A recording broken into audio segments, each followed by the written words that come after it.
So I'm part of this business mastermind, one of my first business mentors, and he always encourages us to share our origin story. And the origin story really tells a story of where we came from, right? And so you must have heard me talk about my origin story a little bit if you've been following me for some time. And one of my very first videos was talking about my origin story. But I thought I would revisit the origin story from a different standpoint. And so, as you know, my business is Mastery Insights, and I help career individuals, but I also help business owners as well. And so what I wanted to do in this video was really share where that came from. A lot of people ask me, well, how did you decide to do this, after college? So as you know, my career began in college, right? I went through 3 college universities degrees. I have a bachelor's degree, a master's, and a PhD. And my bachelor's degree, all of my degrees actually were in the life sciences, medicine, or natural sciences, right? They were heavily in the sciences, and I did some electives as well in the arts. But really, my focus was on pre-medical, pre-medical concentration. So my master's and my PhD were both in neuroscience. But the turning point for me was really during my PhD. And the PhD, I knew that was going to be the last degree I was going to do.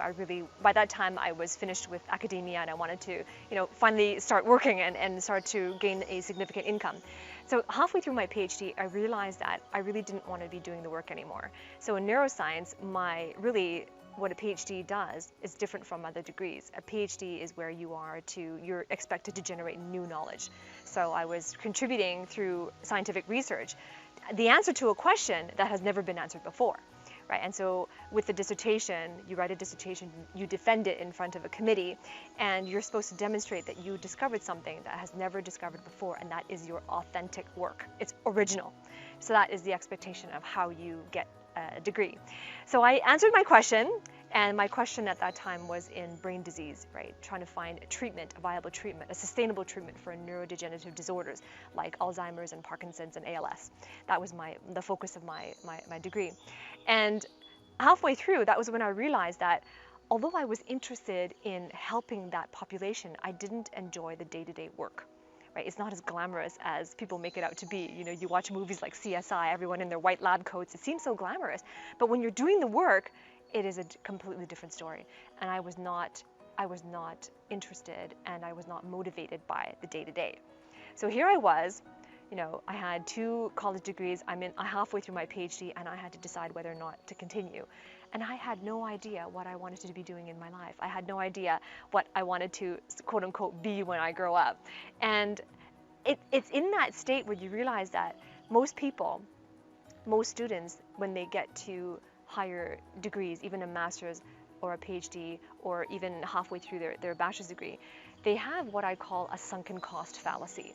It's when you realize that I have already spent so much time and energy and money into my education that if I don't get a job after this degree, and if my job is not related to what I studied, then I've wasted all that time, energy, and money, right? And so, of course, this was something that I was facing at that time when I realized I didn't want to continue.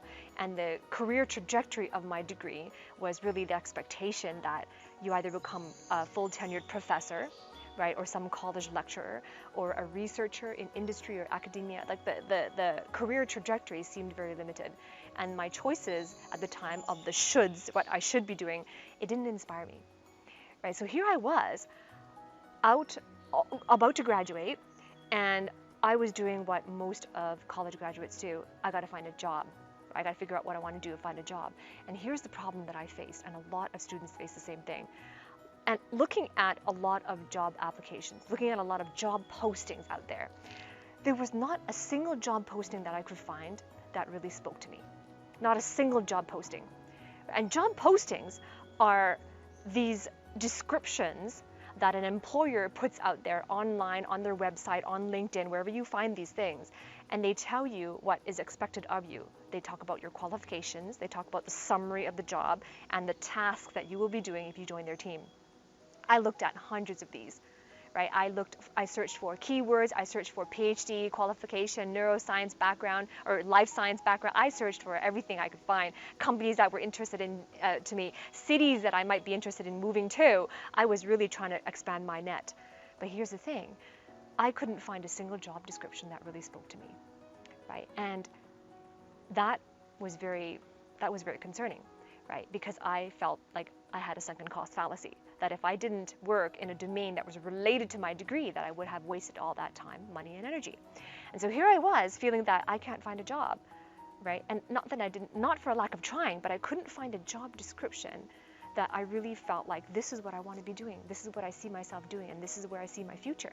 And I didn't want to be the person that changes jobs every 3 years because I get bored, or I discover I don't like it, or I discover that I want something else instead. I didn't want to be that person, right? So I went on this journey, and I started to feel that there is so much more that I wanted to contribute. Right? And the constraints of that job description didn't allow me to be fully who I wanted to be, and the potential I had inside of my experiences, right? The message that I had inside of me, the experience, the skills, my mindset, the way of thinking, all of that in a package. I felt like there was so much more that I could contribute that didn't allow me to contribute that in the traditional format of a job, right? So I had a very important decision to make. I can continue looking for a job. I could try to convince someone, persuade someone to help me to join their company or their organization, and then if they would allow me to craft my own position, but then I have to live by their rules, or I could create my own. So in other words, I could become an entrepreneur, right? And so there I was at this crux in the road where I had to make a decision. And as you know, because I'm standing here today talking to you, I chose to become an entrepreneur. Right? I chose to become an entrepreneur to solve the most pressing problems that people have.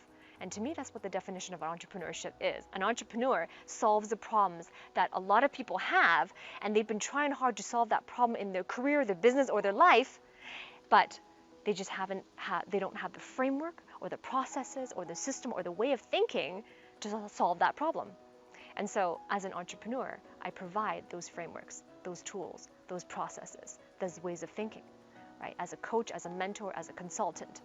And so that was my journey, the way I decided to become an entrepreneur. So maybe you are listening to me right now and some of what I'm saying resonates with you, or it makes sense with you because you've experienced some or part of it before. So maybe you have gone through college and you recognize that there's more inside of you that you want to contribute, but perhaps not in the form of a traditional job or a traditional career trajectory.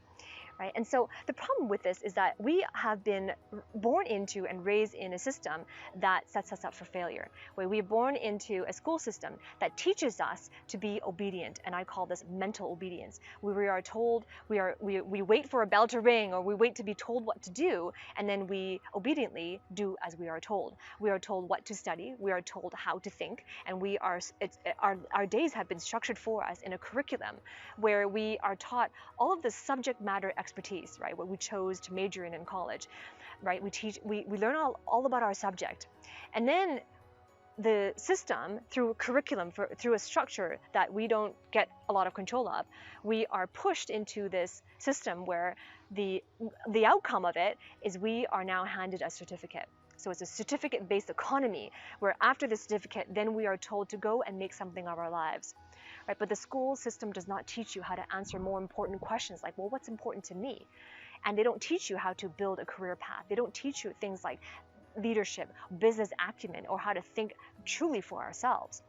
And so a lot of times we leave the system unequipped on how to build a life that we truly want, or unequipped to think about what is important to us, or how to connect what we want with what we're good at, and in a way that we put out there that causes us to make the revenue or to make the profits that we need to make to have the life that we desire.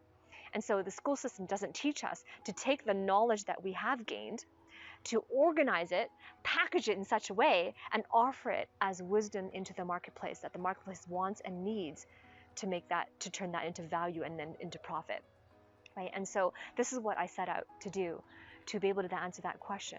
How do you take the knowledge that you've gained, as high as specialized as it is, and we all have specialized knowledge inside of us, it doesn't matter what you studied, right? Because you've gone through the intensity, because you've gone through the specialization of your education, you have knowledge. But remember, the goal of learning is not to gather more knowledge. Knowledge in and of itself is not useful. Only applied knowledge is useful. Only applied knowledge can change lives. Only applied knowledge can solve the problems that can turn into revenues and profits for you, and also influence the impact you want to make and contribution you want to make into the world.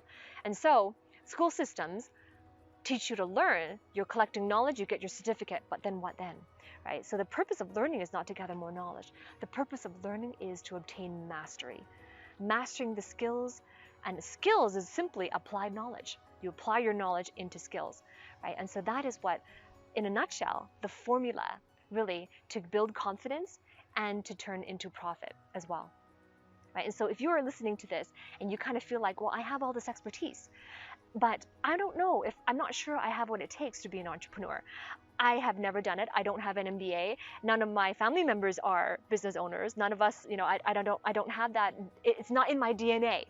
If that's what you're thinking, then I submit to you that it is not about having it in your DNA. It is not about having an MBA. It's not about being taught the theory, which is an MBA, which is a degree. It's not about being taught the theory of building a business or about the theories about business. Becoming an entrepreneur is all about, well, what is that problem that I can solve? And how do I package my knowledge that I already have in such a way that I can put the value in there into that marketplace, that the people that I serve that come into my path will want to learn from me, will recognize that I have this knowledge, that recognize that I have that authority in that domain, and they will want my help, right? So that's what it is. That's what entrepreneurship is. So anyways, that's what I wanted to share with you. I really felt compelled to share with you my story. And since you are my people, right, I wanted to share this with you, right? And so I want to hear from you. So comment below. I invite you to comment below. If something I said resonated with you, comment below and let me know. Have you felt the same way, right? Have you also felt that you were in a job search, trying to look for the next thing in your career, but you just couldn't find one that speaks to you. You couldn't find a position out there or a company out there that just couldn't speak to you, but you have more to contribute, right? I want to hear from you. And as well, of course, if you have any questions or feedback, put them into the comments below. And if something I said resonated with you and you like what I said, if you like what you heard, give me a thumbs up, and remember also to subscribe to my channel so that you can receive notifications each time I upload a new video.